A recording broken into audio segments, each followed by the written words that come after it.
Hi, everybody. Welcome to week 8. And what week 8 means actually is that we are exactly halfway done with the semester. So we are making great progress. This week, I want to talk about the progressive era and relate to some of the readings that I've assigned you. And I also want to talk about what's right there on that slide, the progressive era, its antecedents and implications. And one of the implications, as a matter of fact, has to do with budgets, the way we do budgets at the national government level. Um, and that chapter in the Kettle text connects to the progressive era because of that very topic, which is budgets. Now, that's a topic you're going to hear a lot more of when you take the public budgeting class. However, right here, I think it's really important to introduce this so that you understand that the progressive era really, in terms of public administration, is very far reaching, reaching into a lot of different areas, a lot of different aspects of public administration. So let's get right into that. Okay, so I like Ken Burns films. Um, I just spent a few nights watching Ken Burns' Vietnam series. I couldn't watch it live, but I spent a lot of late evenings catching up with the various videos. I'd encourage you to watch that. As it turns out, Vietnam, believe it or not, the Vietnam War, at least the American involvement in it, and the French involvement in Vietnam has antecedents that, of course, go back to the colonial era and go to the progressive era as well. But, what is the progressive era? I like to think of it in terms of these Ken Burns films. So, arguably one of Ken Burns' most famous series, the one that really put him on the map as a historian that produces these well documented and very well done documentaries, is the Civil War. And the Civil War, really, we know, was a tragic, bloody, very divisive era in American history, but it was really a watershed, and it really straddles America's past and its future. And in a sense, which I'll talk about in a moment, the Civil War itself was a completion of the constitutional era. And then Ken did a series called The West. And when we think of westward expansion, um, settlement, the the railroad, and homesteading, which have really strong connections in Nebraska, and accompanied by the final defeat of, or the genocide of, depending on your perspective, of Native Americans, which essentially ended at Wounded Knee in 1890. Um, the West really was something that was an antecedent of the Progressive era, along with the Civil War. And then uh, Burns did a series on Prohibition, and we all think we're fairly familiar with Prohibition, and we are, as a failed social experiment. Um, it was that. It was a religiously inspired movement to cleanse the nation of an actual alcoholism epidemic. You know, people talk about prohibition as this, they do talk about the religious aspects. What they don't often mention is that America had a genuine alcohol problem in the 1800s that was widespread. Um, but but beyond that, prohibition itself is connected to some progressive era ideas such as women's suffrage and women's rights. And that is that's a very interesting aspect that also doesn't get talked about much. Um, then there was a really good series by Burns on the national parks. The national parks are actually directly connected to the progressive era. The national parks were the brainchild of President Theodore Roosevelt. Um, the national park system probably would not have existed without the foresight of Roosevelt. And it was a really progressive idea at the time, to take lands and set them aside forever from development and settlement. And it really was one of the hallmarks of the progressive era. And then baseball, which you wouldn't think, but one of the things about baseball, especially in the early 1900s, was that it was a sport that a pastime that united classes. It's true enough that at Major League Baseball games during that period, whites and blacks didn't sit together, but they all went to baseball games. Um, and it's interesting how Burns treats baseball as this uniting pastime. And then Burns did a series called The Roosevelts, which I'm not sure was as greatly received as some of his series, but it really connects the strident and what Roosevelt himself called the manly progressivism of Theodore Roosevelt to the patrician kind of reformer of Franklin Delano Roosevelt, his distant cousin. And then finally, there's this series that Burns did called Jazz, which is really interesting because jazz music is uniquely American, and it primarily came to the mainstream of American culture again through black musicians. But jazz itself was discovered by the white majority um, in the 1920s in speakeasies and places like that that wouldn't have existed without without the influence of prohibition. So without the idea that people were going to illegal bars to drink and be entertained by jazz musicians, um, jazz may not have actually been this kind of cross-racial entertainment that it became. So that's how I like to think of the progressive era. But let me get into more specific detail. So I said there were some antecedents of the progressive era, and I point to the Civil War. And as I'm talking, look at this chart right here.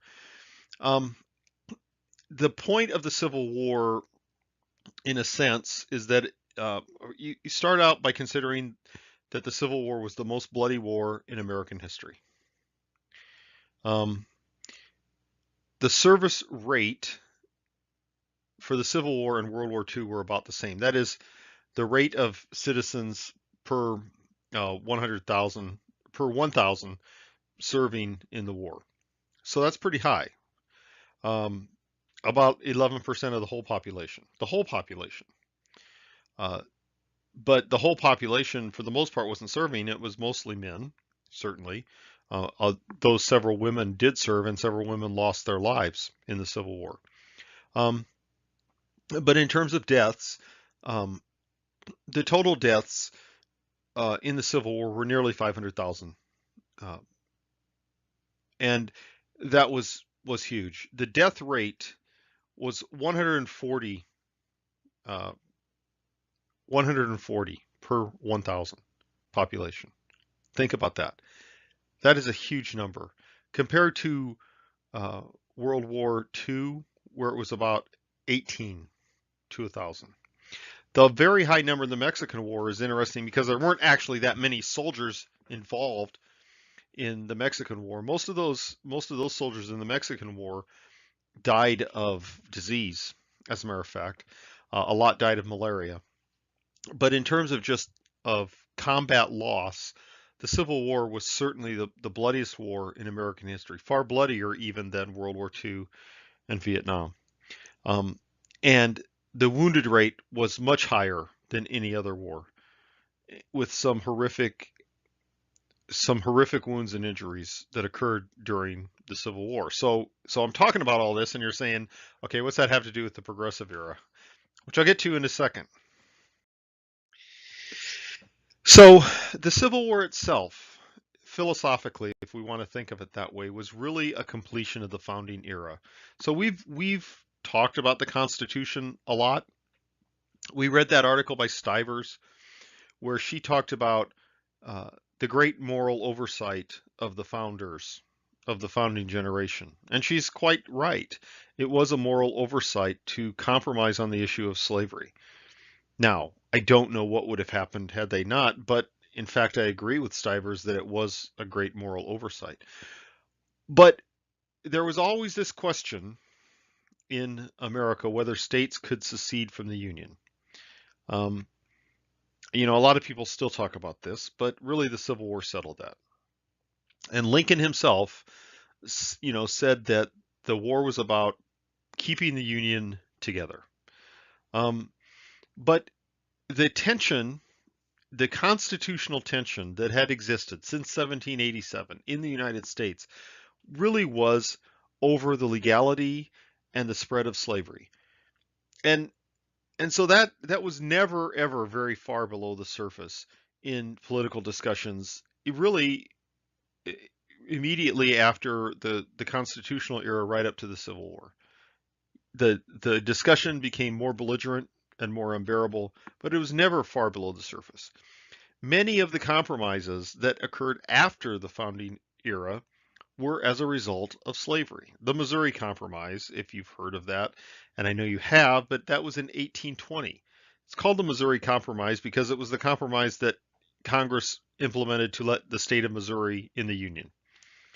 Missouri was admitted as a slave state. The state of Maine was admitted as a non-slave state, as a free state. Thereafter, the compromise was that for every state that was admitted as a slave state, a state had to be admitted as a free state. So the number of states would stay equal. Well, that was kind of blown up by what we call the Kansas-Nebraska Act of 1854, which implemented this doctrine that Stephen Douglas championed called popular sovereignty, which sounds like a great thing. What Douglas was talking about, though, was the idea that when states were admitted to the Union, the populace could decide if they wanted to be a slave state or a free state. And so the pre-Civil War to the Civil War itself actually occurred in the state of Kansas and bled over into Missouri as Kansas was trying to be admitted to the Union. There was actually a civil war within Kansas between free staters and slave staters. So Kansas eventually was admitted as a free state, but not without a lot of bloodshed. And so slavery was always right there, right at the surface. But the Civil War really, it did end slavery. It didn't bring about civil rights for former slaves or their descendants really right away. It probably could have, but it did not, because these amendments, these three amendments that I have on here, really weren't fully implemented. You know, the 13th Amendment did end slavery and involuntary servitude in the United States. Although post 13th Amendment, sharecropping practices in the South were really only a slight improvement, where black farmers really had to pay in kind for the land they rented to the owner of the land. The 14th Amendment granted citizenship to former slaves, and it extended the due process clause, which already existed in the Fifth Amendment. It extended due process to the states. So what the 14th Amendment did, which was really important, was it said that the due process clause, that no one could be denied due process of law, denied their rights without due process of law, extended from the federal government, the national government, to state governments. Now, Native Americans were not recognized as persons until the Standing Bear case of 1898, which occurred right in Omaha. The 15th Amendment then granted former slaves the right to vote. Although, and this famously happened, post-Reconstruction, Southern states found ways to skirt this amendment and deny the vote to black people. That had to be corrected by the Voting Rights Act of 1965. So really, the Civil War itself is this antecedent of a more progressive America. It's the beginning stages of it. Now, what's interesting about the Civil War, I talked about all the bloodshed, and the reason I did that was to lead to this. There was a pension system for Civil War veterans, of course, Union veterans. About 37% post-Civil War of the white males in the North between 15 and 44 years old had served. Almost 40% of that population had served in the Civil War. And Lincoln famously said in his second inaugural address that it was the responsibility of the nation to care for him who shall have borne the battle and for his widow and for his orphan. Excuse me. Um, the Civil War pension system was called by researcher Scotchbowl. She called it America's first Social Security system.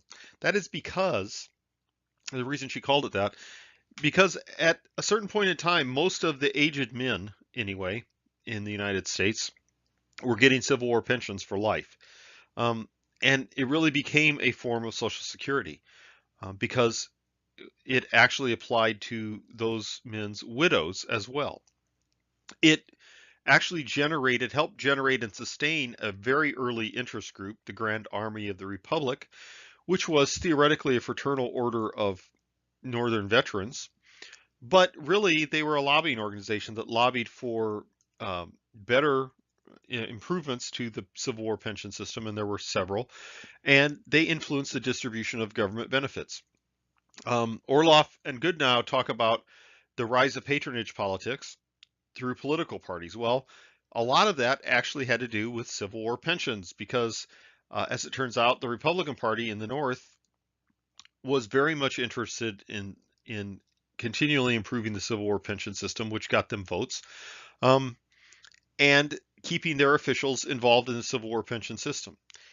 And importantly, it was a use for what the government had in terms of surplus government revenues. We often don't get surpluses, but there was a steady surplus in the budget for about 50 years, believe it or not.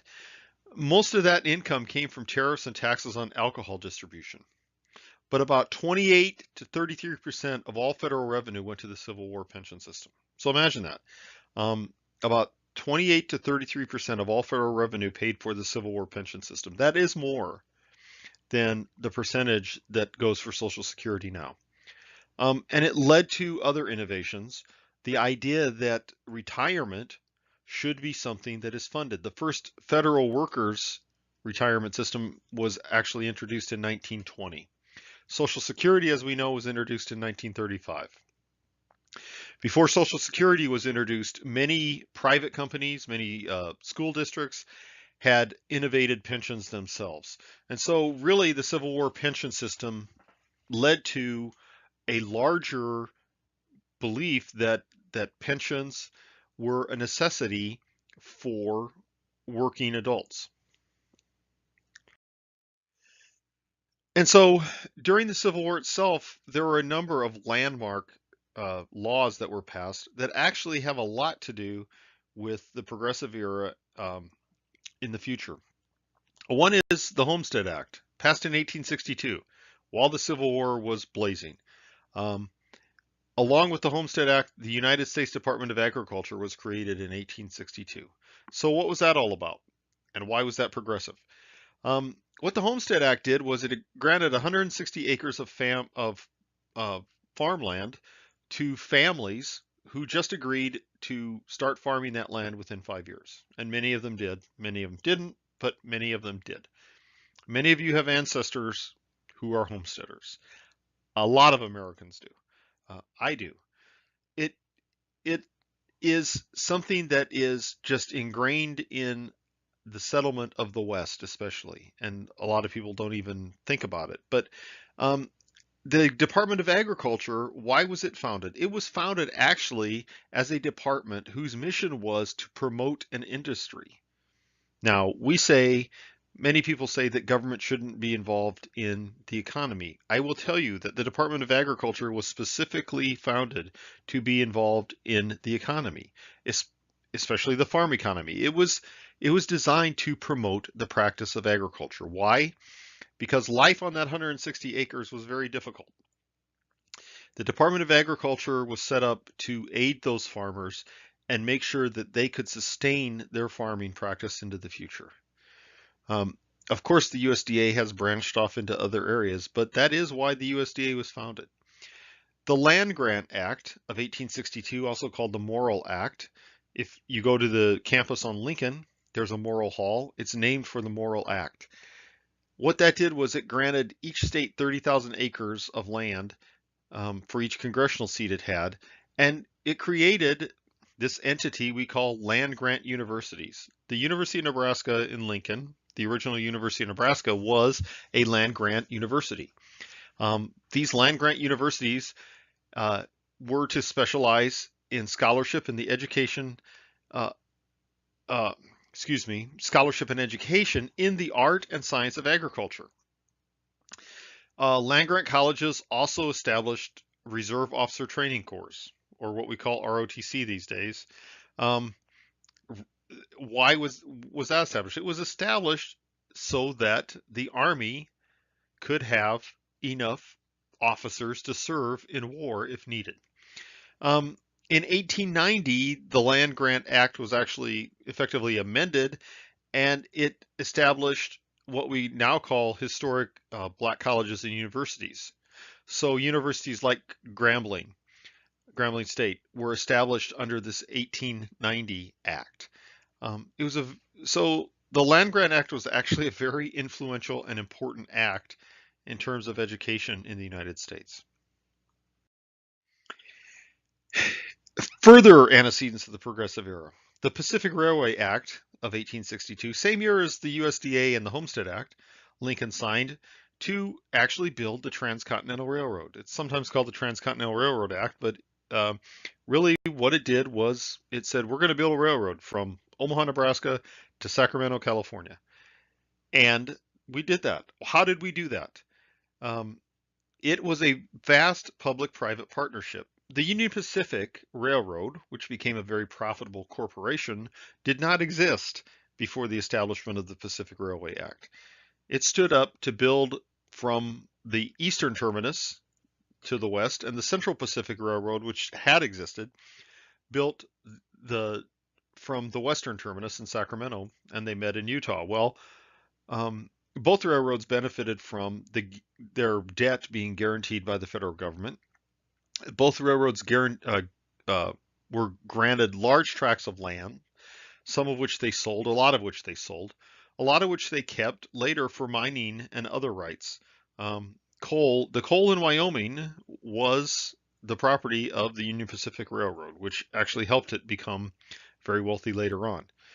The Interstate Commerce Act of 1887, getting closer to what we traditionally call the Progressive Era, was created then to regulate these railroads, because even though the government essentially promoted the railroads became very powerful and were competing with another industry that was being promoted by the federal government, namely farmers. Farmers complained in mass about the freight rates that were being charged by the railroads to ship their produce. So in stepped the federal government to stand up the Interstate Commerce Commission, which was initially established to regulate rates on railroads, and to help limit the monopolistic tendencies of railroads. The Civil Service Reform Act, or the Pendleton Act of 1883, might sound familiar because it was in the wake of this that Wilson wrote his famous article. The Pendleton Act really was written to try to reform the effect of the spoils system in hiring at the federal level. So these were all really acts that were leading up to a very much more involved government to economy effort later on. And so I list all these things to really discuss this idea that it wasn't just in the New Deal era in the 1930s that government became involved in the economy. Government had been involved in the economy for a number of decades right after, and including the Civil War era. Perhaps not to the extent that government was later involved, but really government was involved in the economy. So what was happening socially during this antecedent era to the Progressive Era? Well, for one thing, from really around the Civil War era forward, there was a mass migration into the United States, a huge immigration into the United States. And so the stories of Ellis Island all have to do with this boom in immigration. And so the red line on this chart shows the percentage of the population, and on the left-hand side you see the percentages. The percentage of population that was foreign born, according to census numbers. So every 10 years when the census is conducted, this indicates the percentage of population foreign born. So you can see on the top table that by 1890, almost 15% of the population was foreign born. And that number was really fairly consistent. That was the high water mark. But from about 1860 to about 1920, a very large percentage of the population was foreign born. And so the number of foreign born citizens was steadily increasing right up to 1920 when the immigration laws were changed, and then decreased to about 1970 when the immigration laws were changed again. And you can see what happened in 1970, that the percentage of foreign born citizens actually increased again. And this is what we see today. But it was this pre-progressive era time when a, a large number of immigrants were coming to the United States. So, okay, so what's the big deal about that? The big deal is that this was a social issue because, of course, as you might imagine, not everyone welcomed uh, the immigrants. There was a party called the Know Nothing Party. That was really not their official name. They were called the American Party. But from about 1849 to 1856, they broke up, and many of them actually became part of the Republican Party. But their main platform was opposition to immigration, particularly, interestingly enough, Catholics and Germans. So it was really a lot of white Protestants who opposed Catholicism in the United States. Well, as it turns out, many of the Southern Germans at the time were Catholics. Um, though that will come into play later on as we talk about Prohibition. The Mormon migration of about 1844 to 1868 from New York to Illinois to Missouri to Utah actually occurred because of persecution, because, again, the white Protestant population really didn't like the doctrine of the Mormons, particularly their official stance on polygamy. There was an act called the Chinese Exclusion Act, a very kind of shameful act, really. Um, it was passed in 1882 after the railroad was built, by the way, that purposely excluded immigrants from China. Period. No immigrants from China. That was repealed in 1942. There was a so-called gentleman's agreement um, between the United States and Japan in 1907 that limited Japanese immigration to the United States. It was often ignored, but it was there. There was a mass migration of African Americans from the South after 1910 or so. Um, and so that first migration was about 1910 to 1930, and the second migration was the World War II and post-World War II era. There was this so-called Grapes of Wrath migration, which occurred during the Depression and the simultaneous Dust Bowl. The two things really weren't related, but they happened at the same time. And if you've read the book Grapes of Wrath or seen the movie, the old movie with Henry Fonda, that was about a great migration from the Midwest to California. And California's population doubled really between 1930 and 1950. Um, the Immigration Act of 1924, which I referred to earlier, it did establish this thing, the quota system. So it established this quota based on 2% of that nationality in the 1890 census. And so basically that act completely excluded Asian immigration into the United States. By 1965, we established the whole national origin quota system. So this was sort of the social backdrop of what was going on in the immediate years prior to the Progressive era. And here's really one last issue that comes into play when you read what Cam Stivers has to say about bureau men and settlement women. The settlement movement, we read about Jane Addams and the Hull House in Chicago. There were others. The settlement movement really was there to provide service to an immigrant population that lived in cities in some fairly squalid conditions. But what happened socially in the United States was we shifted from an agrarian populace to an urban populace.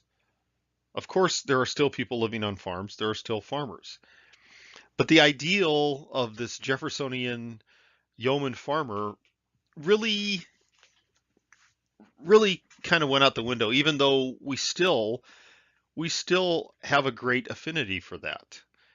We still have a great affinity for the homestead era. Um, but in fact, by 1920, most Americans lived in cities, and the cities were booming between about 1880 and 1920. They were exploding to the point where they really couldn't handle the the number of people moving into cities. So when we talk about the progressive era, what are we talking about? This era from, let's say, 1890 to about 1920. Well, really, the thing is, the progressive era is not one thing. Now, one of the interesting things about the progressive era was we saw the most constitutional amendments passed uh, from 1910 to about 1920 in one period since the Bill of Rights was passed, um, immediately after the Constitution. So these four amendments, 16th, 17th, 18th, and 19th, were passed during this period, and they all actually have something to do with each other, though we don't often talk about it. The 16th Amendment was ratified in 1913, and it established income tax. Well, it was a direct tax, which was in violation of the Constitution. That's why it required an amendment. But what a lot of people don't realize is that actually coming up with a new tax was a progressive move, and I'll get to why that was in just a second. The 17th Amendment, ratified in 1913, had to do with the direct election of senators. That is, senators were no longer selected by state legislatures, they were elected by the people. And that was a progressive amendment. The 18th Amendment was prohibition, which outlawed the manufacture, sale, or transportation of intoxicating liquors within, the importation into, or the exportation of the United States, right? So alcohol, it wasn't illegal to drink, by the way, during Prohibition. Specifically was not illegal to drink. It was illegal to sell alcohol and to buy alcohol. Um, Routinely violated, but it was thought to be a progressive amendment.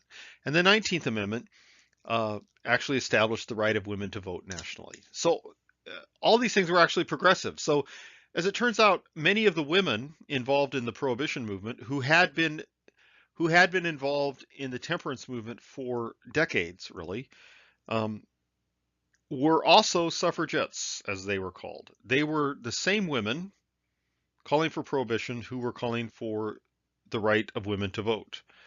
What was the rationale? The rationale actually originally was, if I could vote as a woman, I would vote to make alcohol sale illegal. I know for sure that my husband, who is a drunk, wouldn't vote for that, but if I could vote, I would do that. That's kind of the connection in a dumbed down way, in my own dumbed down way, but that is the connection. Um, why is the establishment of an income tax progressive?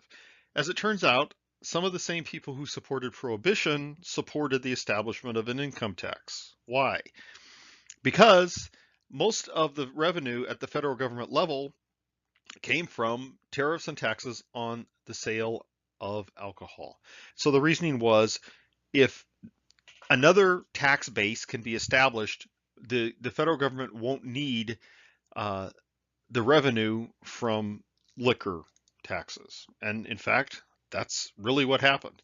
Um, the income tax effectively and eventually replaced that source of revenue. There is still excise taxes on alcohol, as you know. Not nearly as much as income tax. Income tax now is the single largest single source of revenue for the United States. There are many other sources, but it's the largest single one. Why was the direct election of senators a progressive movement? Actually, this is interesting because this spoke to the idea that the people are sovereign, that the states themselves are not necessarily. Um, when you think about the Electoral College, in a sense, my view has always been that if the United States was going to pass an amendment to do away with the Electoral College, this would have been the time to do it. Because the 17th Amendment really says that what the Constitution says about senators representing the states and the House of Representatives representing the people, that was overturned. So senators and the House both represent the people. So if that is the case, then why do we have the Electoral College that actually represents the states in a sense? So my view is if somebody was going to do away with the Electoral College, this would have been the time to do that. So continuing on this theme that the progressive era is not one thing.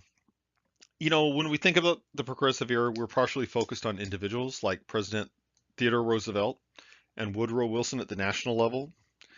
Um, we think about things like the Spanish-American War, which was another side of Theodore Roosevelt. So even though the same president who was very progressive in areas like the national park system um, and uh, rights of women, he actually was also very imperialist minded. Of course, the Panama Canal famously was pushed by President Roosevelt. But uh, the Spanish-American War in 1898 ended up with the United States annexing Cuba, uh, which was later liberated by the United States, Puerto Rico, Guam, the Philippines, um, and those are all American territories. Still, Puerto Rico and Guam are American territories. Um, the first national park, of course, we talked about the Sherman Antitrust Act, which is again thought to be of kind of a progressive thing by many people because it limits the power of corporations. Um, the United States entered the Great War in 1917, and that was under President Wilson. Um, Wars aren't progressive necessarily, but the ideals that Wilson espoused were very progressive. Wilson said that World War I, known as the Great War at the time, was a war to end all wars. He said it was a war to save democracy.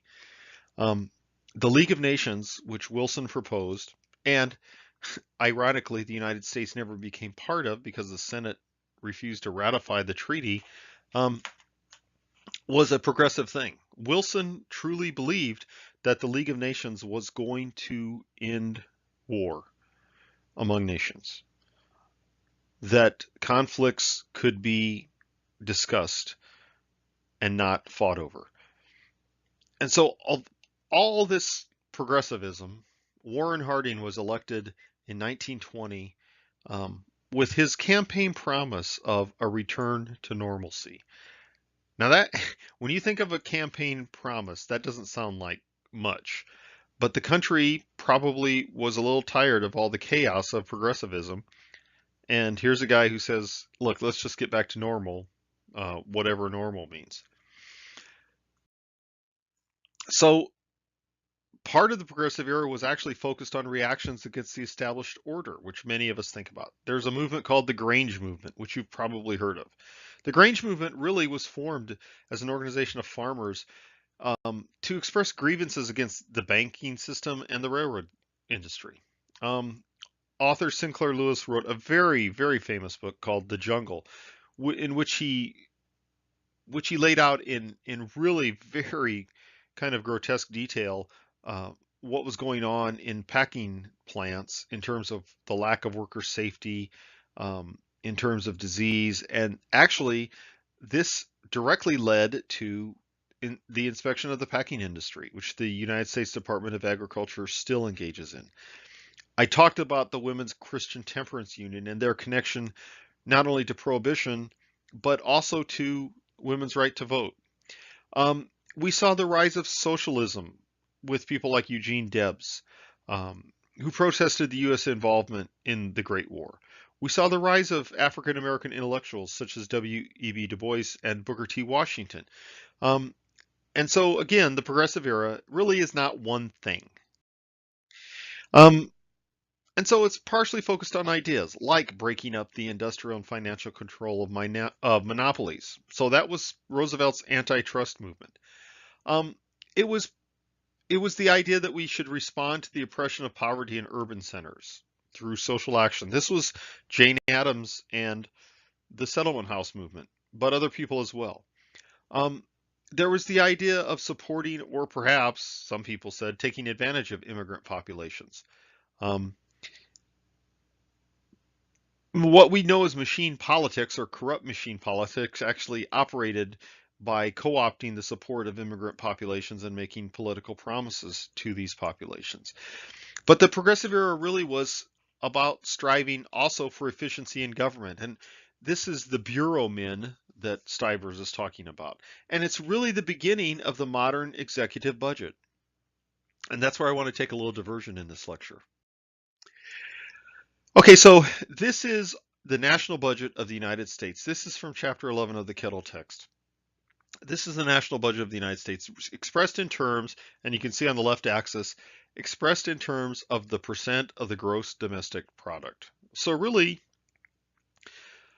up to about the early 1900s, with some spikes, the budget, the federal budget was not that big in terms of percent of GDP. But look what happens after about 1920. It rises. That very large spike is World War II, which I'll talk about in a second. But then it continued to rise. And so I'll get to why this is. But really, the rise of the increase of the federal budget has a lot to do with the progressive era and the things that we became interested in as a population. So, what is the political role of the budget? A budget is a political process. It's not just numbers, it's a political process. So, what did the founders expect of the national budget? We've been talking about the Federalist Papers and the Constitution, so I wanted to make this connection here. The founders expected a limited taxation power for the national government. What Hamilton and Madison came up with was something they called concurrent jurisdiction, and they talk about this in Federalist number 34. Concurrent jurisdiction over taxation. That means the states and the national government. Hamilton said that the greatest cause of budgetary distress in European nations was fighting wars. And so the United States was really going to avoid that. Under concurrent jurisdiction, local needs were to be met by local taxation. By that I mean the states.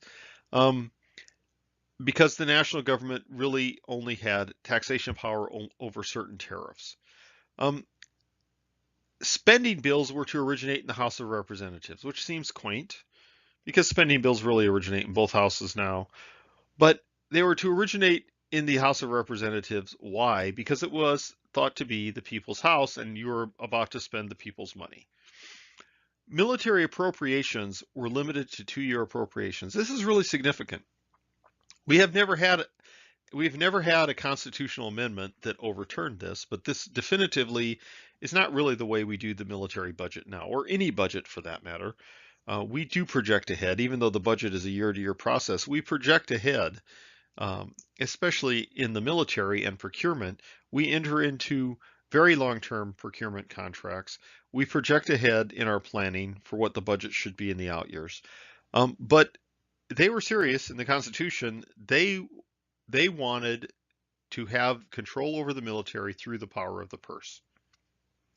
Because again, the founders didn't like what they saw in Europe, which was monarchs using their armies to oppress their own people. So if need be, the Congress was going to just simply shut down the military by not budgeting for the military. So government involvement in the economy, which I talked about, really increased post-Civil War. And so part of the progressive era really was on efficiency and taking the sloppiness out of budgeting. So what do I mean by that? Well, this would be in line with what the founders expected. What this chart shows, which I made from information from the Office of Management Budget, and I also I'm showing you a couple different ways to show budget numbers. The previous chart was a percentage of GDP. This is actually a percent of total national outlays year to year. So the amount of money the federal government actually lays out, spends in each of these years is the key here. On the left axis is the percentage of that spent on national defense. So this is really what the founders would have expected. So you see in 1812, there's a big spike. The War of 1812, 80% of the national budget went to the war effort, and then it declined. The Mexican War in the late 1840s, it spiked again. The Civil War, there's a very big spike. So about 90% of the outlay of the Union was dedicated to the war. And then it dropped precipitously in terms of percentage, which we would expect, and the founders would expect as well. It went up a little for the Spanish-American War. It went up more for World War I. It went up dramatically for World War II. World War II and the Civil War were the most costly wars in American history. Um, so at its peak, about 90% of the budget during World War II was spent on the war effort. And then it declined. But what's interesting is that we were still fighting wars. There was a spike for Korea, but in terms of percentage of the national outlay, it wasn't as dramatic. We did fight a war in Vietnam, a very bloody, divisive war, but in terms of the outlay, compared to the rest of the budget, it's only 40%. President Reagan famously did build up the military, and you can see a little hump there in the 1980s. But really, it only took it up to about less than 30% of the national budget, and then it continues to drop. So what's that about? This is really what the founders expected fighting wars would do to a budget. But why did it drop like that? This is really another representation of that. These red circles show these spikes. So around 1820, prior to 1820, that's the War of 1812. Right at 1860, that's the Civil War. Around 1920, that's World War I, and then around 1940, that's World War II. But what you can see here, which is really interesting, is the trend line going up after 1930s goes up, but the war spikes aren't as pronounced as you would think they would be. Why? Because, very simply put, we were spending money on the military, but we were spending a lot of money on other things as well. So this is something I would argue the founders didn't expect, and this really this chart starts about 1940. And this is another way to present budget numbers, and this happens to be per capita outlays. So this is contrasting defense versus domestic spending in year $2,000. So the spike at the left is World War II, and then the Korean War, and then you see the Vietnam War, the Reagan buildup, and post 9/11. So there are spikes, or really the smooth curve kind of bulges up a little bit, really, after World War II. And the blue line, the red line is domestic spending. Well, domestic spending started to increase drastically around the New Deal era, and then really started to go up after World War II, and then really went up a lot after the programs such as Medicare and Medicaid were instituted in the mid-1960s. So the founders would not have expected this much money to be spent on domestic programs. There will never be a time, again, in the future where defense spending will probably overtake domestic spending. That's my prediction. But I'm just saying that I don't think the founders really expected that this would occur. And so part of the progressive era has to do with budgeting. Budgeting was not necessarily pursued as a separate kind of academic pursuit prior to about 1920. Well, why is that? The why is that it was a lot simpler because a lot less money was being spent.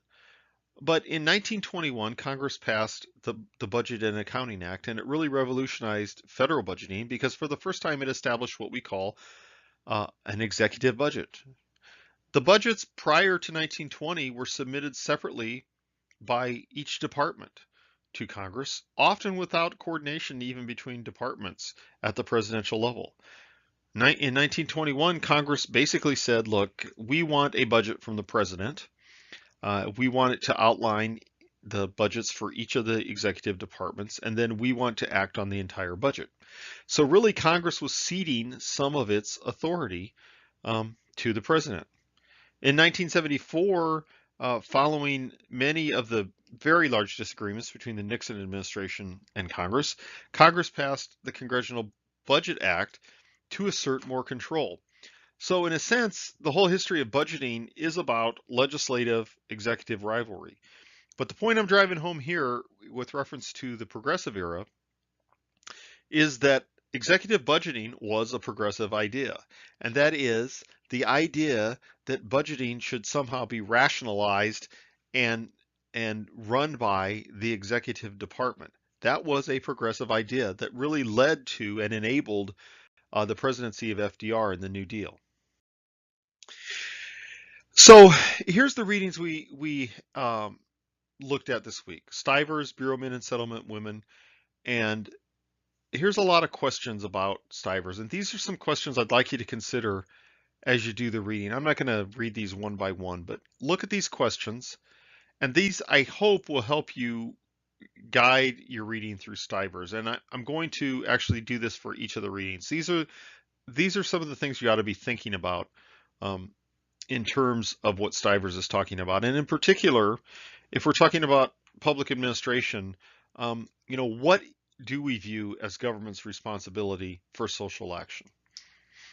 And what do we view as the nonprofit sector's responsibility in terms of social action?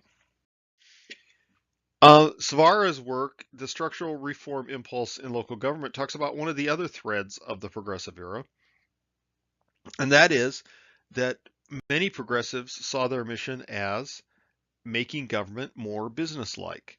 And so, how do the reforms that Savara is talking about resemble the idea that government should be run like a business? And how does it fit in with this idea of the politics administration dichotomy?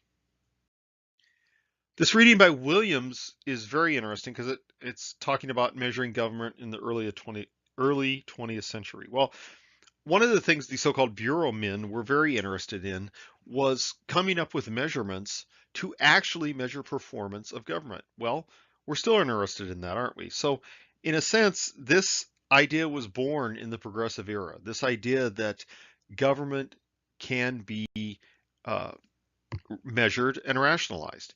And so, think about these questions as you read what Williams has to say in his article. So that's the end of my lecture. Here's some references, and I'm looking forward to your discussions. Thanks.